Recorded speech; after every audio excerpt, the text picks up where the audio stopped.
It is almost the middle of the year and it's still not too late for you to focus on what truly matters in life. And it is important to prioritize certain things in your life. There are so many things that you don't really need to prioritize, but there are some things that is a no-brainer. And in this video, I want to share the things that I know is important for you to prioritize in your life in this year and beyond. I'm someone who likes to plan my life but also likes to go with the flow, and I feel like it is not just me, it is everybody that needs to prioritize this thing. And the first and most important thing to prioritize is God. I don't know whoever is watching this, know that in this space God is our number one. In this space God has been so good to me, God has been so good to my family. I cannot exclude myself from God. I am here because of His grace, I'm here because of His glory, and I cannot say that I have come this far by my own means. I came this far because of God, and in everything, in all my videos, in everything you hear from me, I'm going to give the glory back to Him. He has been the number one person in my life that I know for a fact that without Him I am nothing. Without His grace I am nothing. I have seen it firsthand, and that is why I'm just going to say that let God be your number one. Let God be that kind of a person,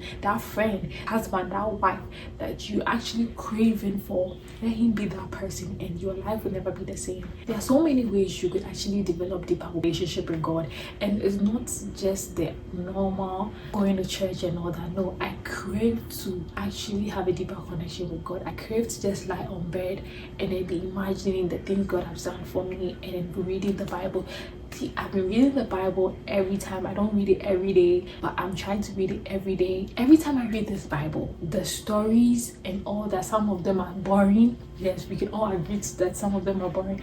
Every time I read it, I tell myself, I tell the Holy Spirit, what can I learn from this? What character of God am I looking at right now? What character of people am I supposed to see? Prioritize God in this year. The second thing you need to prioritize is health. Let's get this right. I am a health worker. I love the health industry. I've been a health worker for the past 5 years, and I will tell you, health is what I have seen so many people battle with their lives because of sickness. It humbles them so well. They spend their money, their resources, their time, their energy, their mind, everything on getting better, and at that moment in time they don't think about any other thing except getting better. Do that checkup depending on your resources at least twice in a year, because what you are going to experience from January to July is not the same thing you're going to experience from July to December. It's a whole 365 days, so you can't just say that I'm going to do a checkup once a year and that's it and call it a day. No, international students, you paid that health insurance. Go and do that checkup. Why are you paying for health insurance when you are not using that health insurance to get a checkup? One thing about health I know, comes like a thief. You know how the devil comes like a thief? Yeah, it comes like a thief. It's so silent. Then boom, it hits. Exercise, eat healthy, have cheat days. It's okay to have cheat days. Health workers that people hold high esteem of also have their cheat days. Do everything in moderation. I am someone who doesn't exercise all the time, but I still get my steps in. I don't eat greens and all that every day, but I still try as much as possible to eat at least 4 times in a week. It should be healthy. Then the other 3, whatever junk I could put in, and my junks are actually not junks per se. My junks could be someone's healthy. There are some people who do not know how to exercise. Do you see on social media this person is doing lifting and things? Why are you also doing lifting when you cannot do? I've seen people die from exercise. So why are you doing something that doesn't work for you? So don't be doing extra when you're not supposed to. There are some people who cannot do 30 minutes of exercise. So why are you doing 30 minutes of exercise? Yours could literally be 10 minutes of exercise. Your health is not just about body. Whatever it is, you have to really prioritize your mental health, your emotional health, and your physical health. All those things play a role. All those things are important. There are people who get physically sick because of emotional sickness, mental illness. Everything is connected. The third thing you need to prioritize is building your skills. Skills is game. If you have skills, you have so many things. When I came to the US, the first day of our class, one of my professors said something that has stuck with me. She said that you are coming to school to build skills, not just to study. So the courses you are taking, do not just think they are just courses, but they are actually skills you are building. So when you are done with a semester or a course, go and evaluate what skills you actually got from that course. What I do is, after doing a GTA tax, I go to ChatGPT and I ask ChatGPT, what skills did I get from this? ChatGPT will highlight for me. Then I go back and I ask ChatGPT, how can I transfer these skills from academia to the workforce? And I use that to update my CV. Everything you do, there's a transferable skills. Getting your degrees are very important, but know that when you're getting those degrees, get those degrees with the mindset of using it to build skills, not just getting the degree. There are so many online platforms that you can use to develop your skills. Honestly, for me right now, I use YouTube, I use ChatGPT, LinkedIn Learning, because my school has a free thing that you could just go into LinkedIn and then learn whatever I want to learn. So I'm using that advantage. Ask around if you're an international student, if you're a student, if you're a grad student, whatever it is. Ask your school if they have any connection with LinkedIn Learning that you could also use that to learn. I'm using that to my advantage, so use that to your advantage. It's not bad to take advantage. I don't understand when people say that you take advantage of people. Why are you also not taking advantage of me? I feel like I also have things that would help you, so why are you not taking advantage of me?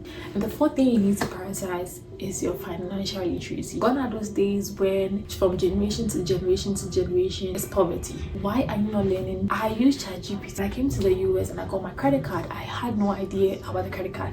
I asked people around, but they were not giving it to me. When I got my first statement, I took a screenshot and then I did a recording. I sent to chat. I was like, hey chat, this is what I got for my statements. I have zero. Everybody is saying this and this and this. I mentioned what people were saying and ChatGPT told me exactly what I actually should do. If you're going to use AI, use AI to your advantage. Use social media. There are so many great videos on YouTube that actually teaches you financial literacy. You read books, you could use podcast, online learning and all that. I'm not someone who genuinely likes reading. I don't like reading books. So I like to watch, if it's documentary, great. If it's podcast, great. YouTube, great. But reading books, I try. And there are some people like us who don't enjoy reading books, and it's fine. We are all not the same. There are so many ways you could learn aside reading. And finally, my favorite, you need to prioritize hobbies. Why is your life so average and boring? You always complain, my life is boring, I don't have anything going on. I had to sit down and list hobbies in categories. I have a list of hobbies that I know I could even add more to it. You need to build something for yourself. You don't want to live this world knowing that there are so many things you could learn, but you didn't get the chance to learn it, or you didn't learn it because you were just lazy. You were just overthinking everything. No, stop overthinking it. It's not that serious. Yes, life is serious, but it's not really that serious. Enjoy life. You were given life to enjoy. So why are you not enjoying this? Enjoying it with sense. Enjoy life using hobbies. Learn how to paint. Learn how to do art. So many things to learn. Learn first. If you think it's for professionals, no. I saw on TikTok when a girl said, you think you cannot play tennis? Just do it for doing sake. You're not doing it because you want to be professional. You're doing it because you're just trying to see if you enjoy it or not. And hobbies actually find a way to distress you. In our day-to-day mundane lives, things stress us out. So the fact that you have something outside of your everyday life that distress you, why not go for that? Take it one at a time. Don't just do everything at the same time. Yes, I know that there are some times in our lives that we have so many things going on that it's impossible for you to learn something. Right now, the hobby I'm trying to do is to learn new language and to do horse ride. But at this moment in time, I do not have a car to move me from where I live to where the ranch is, so I settled with the one that is convenient for me, which is language learning. And I use ChatGPT to learn languages. So all this to say is there are so many things you can prioritize in life, but these 5 things are something that it should be a non-negotiable for everybody in their lives. And I really hope that this video would push you and encourage you, because I am someone who people tell me that I encourage them to do better, and I want to use this talent of mine that helps or encourages you to do better and to be better. You are great, you are exceptional, so do not settle for mediocre. Go and do great things. See you in my next video. Bye.